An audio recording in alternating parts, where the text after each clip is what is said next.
안녕하십니까. 오늘은 주로 10대 남아에서 다양한 모습으로 진단되는 뇌종양을 항암제와 방사선 치료로 극복한 사례를 소개해 드리겠습니다.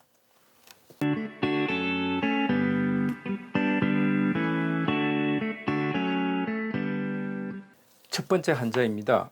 조기 유학으로 미국에 나가 있던 10대 남아였습니다. 내원 한 달 전부터 심한 두통이 시작되었는데 2주 전부터는 머리 앞쪽에서 깨질 듯한 두통과 함께 오심, 구토, 복통 등의 증세가 생겼습니다.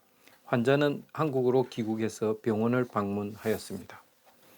두통의 원인을 밝히기 위해 시행한 머리 MRI 촬영에서 하얀색으로 보이는 종양을 의심하는 병변이 발견되었습니다. 해부학적 위치는 송가선, 파이니얼 그랜드에 해당합니다.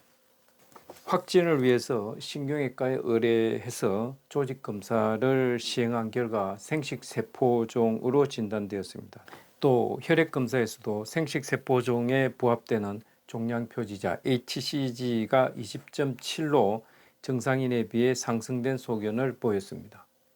생식세포종은 항암제에 잘 반응하기 때문에 항암제 치료를 먼저 시작하였습니다. 블레오마이신, 에토포시드, 시스프라틴 등 3가지 항암제를 3주 간격으로 투약하는 BEP 치료가 2번 시행되었습니다. 또 잇따라 방사선 치료를 시행하였는데 크레니오 스파이널 액시스의 19.8그레이를 2주에 걸쳐서 분할 조사하였고 송가선의 파이니얼 그랜드에 25.2그레이를 추가하였습니다. 수술은 시행되지 않았습니다. 치료 결과 혈액에 보였던 종양 표지자 HCG가 1차 치료 후 27.1에서 1.9로 하락하였고 그 이후 1 이하로 10년 이상 정상 수치를 유지하고 있습니다. 뇌 MRI에서 보였던 병변도 항암 치료 후 완전히 사라졌고 13년째 무병 상태로 생존하고 있습니다. 두 번째 환자입니다. 10대 후반의 남아였습니다. 대여섯 살 때부터 발육부진이 있어 병원을 방문할 당시 10대 후반의 나이임에도 신장이 153cm, 몸무게가 29kg였습니다. 평소 땀이 잘 나지 않고 추위에 약하다고 표현했으며 발기부전, 시력저하, 보행장애 등의 문제가 있었습니다. 내원 하루 전에는 경련과 함께 의식저하가 발생하여 병원을 방문하였습니다. 의식 소실의 원인을 알기 위해 시행한 MRI 검사에서 심각한 뇌압 상승, 즉 하이드로세팔로스 뇌수종 소견을 보여주고 있습니다. 뇌압이 떨어지게 하기 위해서 뇌실과 복강을 연결하는 응급수술, 즉 벤트리큘러 페리토니얼 샨트를 시행받고 뇌압이 정상화되면서 환자가 다소 안정되었습니다. MRI 검사 소견상 종양이 광범위하게 형성되어 있었는데 해부학적으로는 송가선에서 발생한 종양이 뇌하수체까지 퍼져서 다양한 문제를 야기하고 있다고 추정되었습니다. 이 환자도 확진을 위해 조직검사가 시행되었고 첫 번째 환자와 마찬가지로 생식세포종으로 진단되었습니다.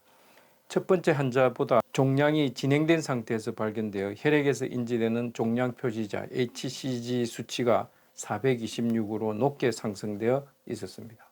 이 환자는 송가선에 발생한 종양이 뇌하수체를 침범하는 바람에 뇌하수체 기능이 상실되어 다양한 내분비 이상 증세를 관찰할 수 있었는데 발육부진이 있었던 원인은 뇌하수체 전엽에서 생산되는 생장 호르몬이 제대로 분비되지 않은 것으로 설명할 수 있고 땀이 나지 않고 추위에 약한 현상은 갑상샘 자극 호르몬 부족으로 발기부전은 성호르몬 부족으로 인한 것으로 추측되었습니다. 또 환자가 의식을 소실했던 이유로 뇌압 상승 외에 종양이 뇌하수체 후엽을 침범하여 요붕증이 발생하면서 저나트륨 혈증과 같은 전해질 이상을 유발한 것이 원인으로 작동하고 있었습니다. 이 환자도 항암제 치료 BEP와 방사선 치료를 병행하였고 치료 결과 종양 표지자 HCG가 426에서 3 이하로 정상화되었습니다. MRI에서 보이던 커다란 종양은 항암 치료 후 완전 소실되었으나 이 환자는 진단 당시 종양이 내하수체를 침범한 상태에서 발견되어 다양한 내분비 기능이 저하되어 있었습니다. 항암 치료 후에도 손상된 내분비 기능은 돌아오지 않아 호르몬 보충 치료에 의존해야 했고 많은 합병증으로 큰 고통을 당했습니다. 좀 더 빨리 진단되었더라면 하는 아쉬움이 남는 사례입니다. 생식세포 종양은 원칙적으로 고환이나 난소와 같은 생식기관에 발생하는 종양입니다. 그러나 종격등 등 다른 장기에서도 발생할 수 있습니다. 오늘 소개드린 두개골 내에 발생하는 생식세포종은 두개내 생식세포 종양으로 별도로 기술되고 있는데 우리나라에서 조사한 연구 결과를 소개드리면 이 종양은 한국이나 일본과 같은 동아시아 지역에서 상대적으로 호발하며 주로 10대 남아에서 관찰되고 있습니다. 종양의 위치는 송가슴과 같은 뇌의 중앙부에 있는 구조물에 집중되어 관찰되고 있습니다. 치료로는 과거에는 방사선 치료, 단독 치료를 많이 시행하였으나 재발률이 높고 내분비 기능 저하 등의 장기 합병증이 관찰되어 지금은 항암제 치료를 먼저 시행하고 방사선 치료를 추가하는 방식이 선호되는데 이 경우 장기 부작용을 줄이기 위해 항암제 치료 횟수나 방사선 치료 용량을 줄여서 시행할 수 있습니다. 그 결과는 96.6% 환자에서 5년 무명 생존율이 관찰될 정도로 치료 성적이 좋아졌습니다.